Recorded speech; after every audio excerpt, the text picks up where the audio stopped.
আপনারা হিন্দু মুসলিম খ্রিস্টান যাবতীয় যারা আছেন প্রত্যেক ভাই এখানে আসছেন। আমরা 18 বছরের নির্যাতিত নিপীড়িত আমরা কৈশোর ভাইকে দানের শীষে সমর্থন করেছি। আমরা এবার সবাই ঐক্যমতে দানের শীষকে ভোট দিয়া আমরা জয়যুক্ত করব। আসসালামু আলাইকুম। জনাব আব্দুল মোমিন সাহেবের নেতৃত্বে আজকের এই মিছিলের দায়িত্বে যিনি ছিলেন বিএনপির সাবেক সভাপতি জনাব আব্দুল মোমিন সাহেব বক্তব্য রাখবেন। আসসালামু আলাইকুম ওয়া রাহমাতুল্লাহি ওয়া বারাকাতুহু।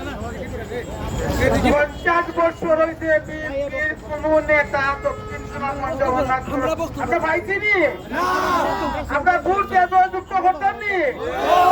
আমরা তো 50 বছর হয়েছে এই পর্যন্ত বিএনপির কোন নেতাই পাইছি না।